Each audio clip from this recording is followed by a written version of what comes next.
Howdy there. Happy Pride Month, everyone! You know what's funny? It's Pride Month and I'm recording this inside of a closet. Wow! Seems about right. In today's video, I'm going to be drawing the creepypasta Jane the Killer, Jeff the Killer's mortal enemy. Also very fitting to be doing this video in Pride Month inside of a closet of Jane the Killer, since, you know, in the original creepypasta, she's a lesbian. I don't know if you know this. I didn't when I was little. And I say when I was little because when I was 8 years old, I used to watch all the creepypasta videos. Should I have been watching them at 8 years old? Of course not. But I wasn't. Anyways, because I had unrestricted access to the internet. So I'm going to be basing the design off of the design I'm doing. I think that's going to be appearing. I know how to speak. The design I'm doing off of Born Science Jane the Killer. For those of you who may not know the story of Jane the Killer, I'm going to be giving you a summary. But like the Jeff the Killer video I made, I also have a full video reading the whole creepypasta, completely unedited. So good luck watching that. But maybe it's good for you to go to sleep with, you know, just hearing a crazy person rambling on about something written like more than 10 years ago. Maybe that's what you like listening to before going to bed. The link will be in the description if you do. So, anyway. Jane Richardson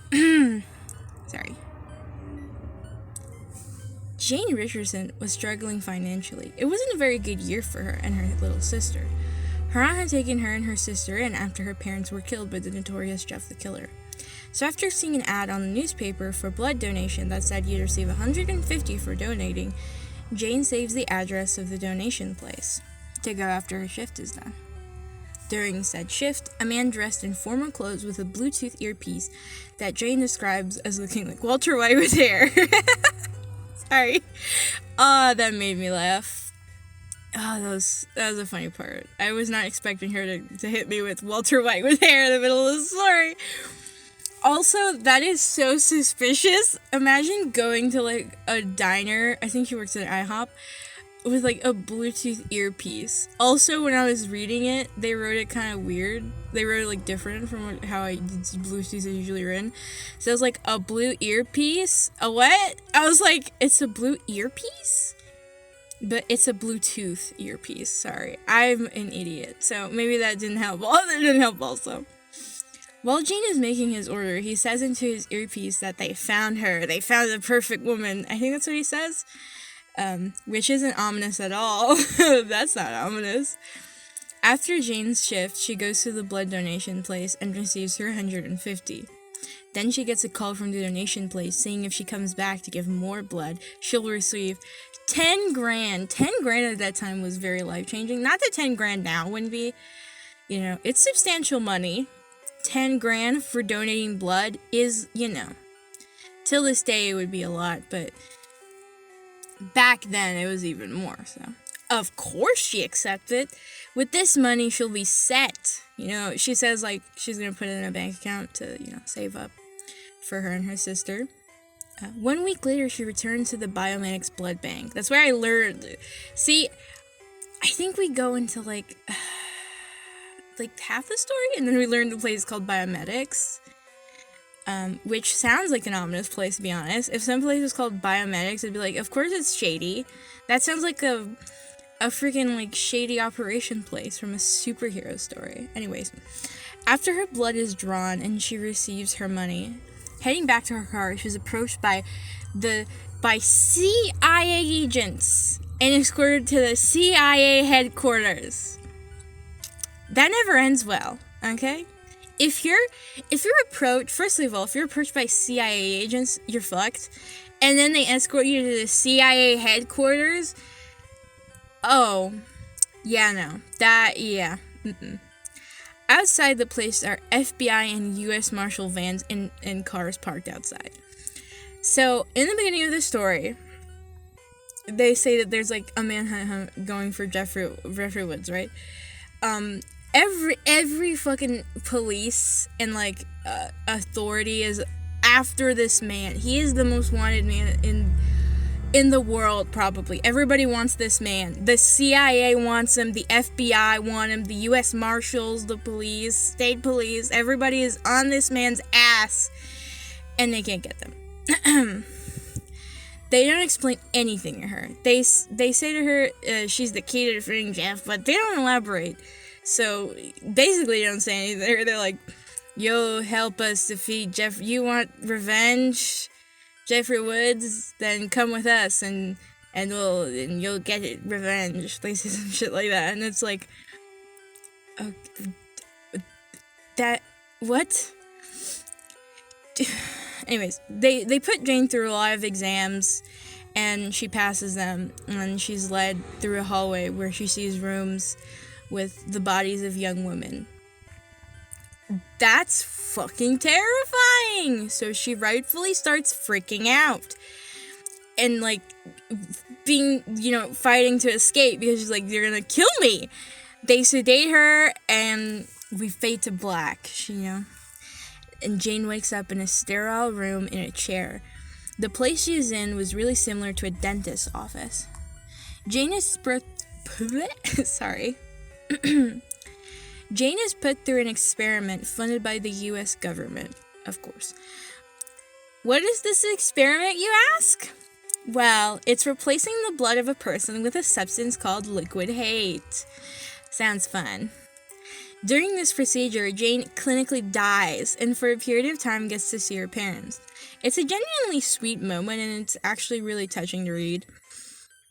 But after that, the liquid hate has replaced all her blood in her body, and she finally comes back to life and kills the doctor that was in the room with her.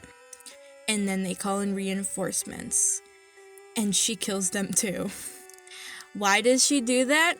Well, according to the doctor that's conducting this experiment, by the way, she's behind a glass, like, a what do they call it? A one-way mirror glass looking in. And, she says, after you're injected with liquid hate, you're in a homicidal rage for 90 seconds. Nothing can stop you. Let me say that again. 90 seconds of just pure murderous tendencies, and nothing can stop you. Jane literally she gets shot at, and it's like she scraped her knees. It was nothing. If they knew this, why didn't they plan this out better? That's just negligence at this point. You know what? Honestly, I'd sue them. I need compensation for that. That is neglect. That is unsafe work environment. That is a unsafe work environment. Anyways, after Jane calms down from her homicidal rage, they do some last exams on her, like eyesight exam, to see if her eyesight is still working, because her eyes go completely black. They are. She has like freaking hawk vision. She can read it, even like the minuscule fine print of the eyesight test, and stuff like that, and she's okay. She's after that, she just leaves naked, by the way, butt-ass naked, through the streets. Just the story tells, like, the day she was born, she's naked like the day she was born. The baby laughed because it was silly. That part where it's her dad is so silly. She steps out of the place naked as the day she was born is written, and I'm like, this is silly. Sorry. But yeah, butt-ass naked. While she's, walking down the street completely naked, I don't know how she didn't get charged with public indecency. She steals some clothes off of a clothing line. She comes back home, and her sister has been worried sick. Her wife has been worried sick. They were like, where have you been? Oh my god, So they're extremely relieved when they see her. They hug, and everything's fine. The end. It's a fairy tale book. The end. Anyways, but, And that, my friends, was a summary of Born of Science, Jane the Killer. Coming to theaters near you. I think in the video it was like this summer, but like I missed the opportunity to be like, Born of Science, Jane the Killer, coming this October to theaters near you. Yeah. Sorry. Yeah, she goes on to, I think she works for the CIA? I think, yeah, she goes on to work for the government, I think, and she goes after, like, not only Jeff, but, serial killers she finds across the way, and, kills them. Yeah. Now for the design. For Jane's look, I wanted her to have this femme fatale look to her, pretty but deadly.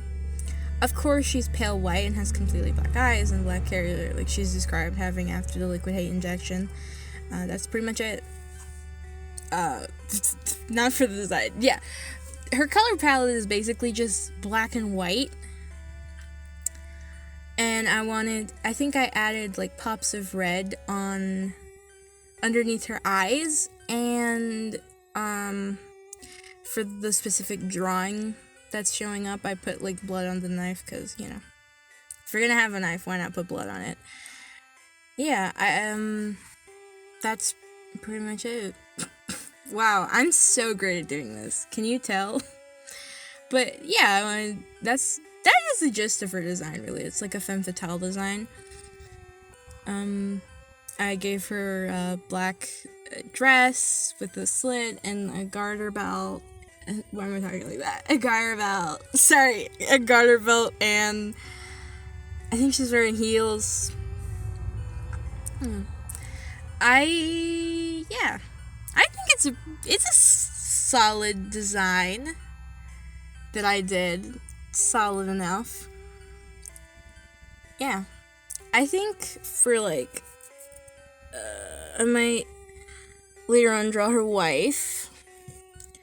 So maybe, I'll put a bonus drawing at the end of, Jane and her wife. But yeah, I hope you liked this video. If you did, please leave a like and maybe even subscribe for more nonsensical videos from me.